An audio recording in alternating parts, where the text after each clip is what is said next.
વીરપુર ગ્રામ પંચાયતની ઘોર બેદરકારી સમાવી ગટર લાઈનો ખોદતા પાણી છીનવાયું 15 દિવસથી પાણીની પારાયણ વીરપુર ગ્રામ પંચાયતની ગતિએ ચાલતી કામગીરી પર સવાલો ઉઠ્યા ઠેર ઠેર ગંદકીના સામ્રાજ્યથી રહીશો ત્રાહિમામ પોકારી ઉઠ્યા છે ગ્રામ પંચાયતનું વહીવટીતંત્ર બેબાક જવાબો સાથે ખો આપી સંતા કુકડી રમતું હોય તેવું સ્થાનિકોનું રટણ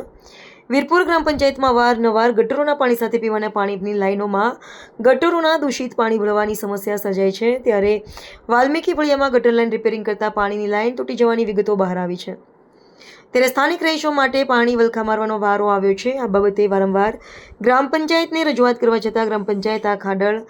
આડળ આગા કાન કરી રહી નનૈયો ભણે છે લોકો પાણી રજૂઆત કરે તો કહે પાણી વેરો ભરો પછી જ પાણી આપીશું સ્થાનિકો ગ્રામ પંચાયત સામે લાચાર બન્યા છે ત્યારે સ્થાનિકોને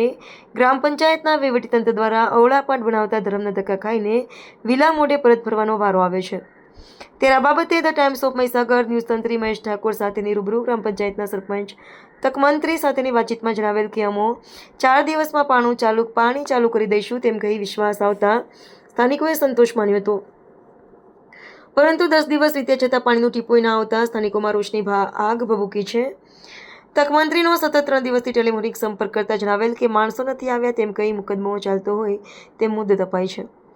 વાલ્મીકી સમાજ અને શેખ સમાજના આશરે 200થી પણ વધુ લોકોની વસ્તી ધરાવતા ફળિયામાં બાળકો શાળાએ જવા માટે નાવા ધોવાની મુશ્કેલીએ માઝા મૂકી છે વાલ્મીકી ફળિયાના રહીશોનો એક જ બુલંદ અવાજ પાણી આપો નહીં તો ગાંધી ચિંધ્યા માર્ગે ઉપવાસ આંદોલન કરતા ખચકાઈશું નહીં તેવી ચીમકી પણ ઉચ્ચારી હતી ત્યારે પંચાયત પણ ઉગ્ર મૂડમાં હોય તેવું જણાઈ રહ્યું છે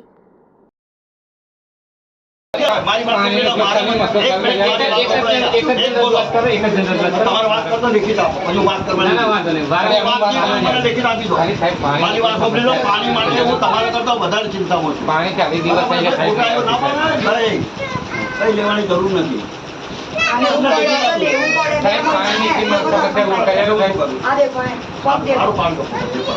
ગટર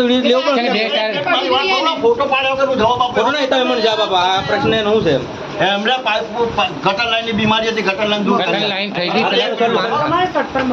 પાઇપલાઈન એ લોકો 2 મહિના નથી ગયા તો 2 મહિના તમે શું કર્યું પણ નથી કીધું હા મેં પાઇપ તો ભાઈ એ લોકો એમ કે ખોટા છે તમે ખોટા છો તમે ખોટા છો કોણે 2 મહિના અરે આ તો મેં ગટર લાઈન કરી આલી ગટર લાઈન એમના પાણી નતું જોતું અમે પંચાયત મારફતે કરાવડાય કેમ કે ભાઈ એ લોકોને તકલીફ હતી તકલીફ હતી તમે એક પંચાયતમાં પાણી કાઢ્યું એટલે તમે તકલીફના લીધે એક મિનિટ આવવાનો ઉકેલ હતો પાઇપો બધું લાઈને મૂક્યું હતું પણ વરસાદ પડ્યો હવે વરસાદમાં કામ કઈ રીતે કરવાનું આજે હું તો હમણાં સરપંચમાં આવ્યો 50 વર્ષથી પંચાયત છે 50 વર્ષથી શું કર્યું બધાએ 4-5 દિવસમાં ખાલી સોનું છે 4 દિવસમાં તો થઈ જાય તો સારું પાણીની સમસ્યા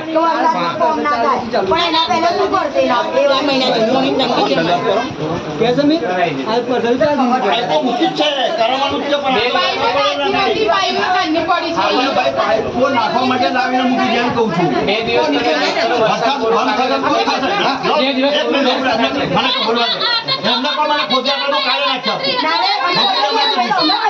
મજૂરી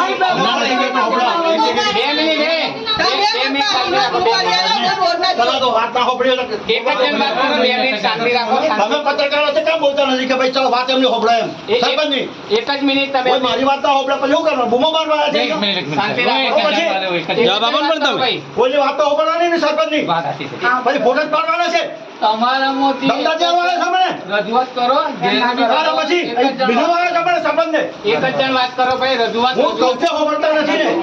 રજૂઆતની રીતે હોય એક જ જણ વાત મારી એટલી પરિસ્થિતિ ખરાબ છે અમારે નળમાં પાણી બી નથી આવતું અમારે ચાલવાની કેટલી તકલીફ નાના બાળકોને બી કેટલી તકલીફ આજે નિશાળે જતો છોકરો બી બંધ થઈ ગયો અમે પગમાં દુખી છું અત્યારે મારાથી કોઈ મને ડોલ પોડી નથી લઈ આવતું મને કેટલી હેરાનગતિ છે આજે 2 મહિનાથી આવી પરિસ્થિતિ છે કેટલા ટાઈમથી આ પરિસ્થિતિ છે 2 મહિનાથી પરિસ્થિતિ છે આ બાબતે તમે કોઈ રજૂઆત કરેલી સભ્યોને કરી બધાને રજૂઆત કરી 15 મિનિટ અભી સુધી એમની 15 મિનિટ થતી જ નથી ના રોડ થતું જ નથી અમારા પપ્પા નમાઝ પઢવા જાય પાણી કઈથી લાવવાનું કહેવાનું? આ રોજની એક જ રિંગ પર 2 મહિનાથી પાણી ભરીએ, રોજની અમારી લડાઈઓ થાય. કેને કહેવાનું? પંચાયતમાં જઈએ તો કે સભ્યને કહો, સભ્ય કન જઈએ તો કે સરપંચ કન જાઓ, સરપંચ કન જઈએ તો કે સભ્ય કન જાઓ. જવાનું કંઈ આગળ પહોંચાવો ને આ જલ્દે જલ્દ અમારું રોડ કરાવો, પાણીનું કરાવો. શું નામ આપનું? કુરેશી સાહિસ્તાવાનું શહીદભાઈ. આપનું? રબ્યાબેન રજાકભાઈ શેખ. તમારી મુખ્ય માંગણી શું છે? પાણીની ને રોડની બેની માગણી છે અમારે. તો અત્યારે ચાલવાની કેટલી મુસીબત. મારે કોઈને ઘેર જવું હોય તો અમારથી જવાય ના.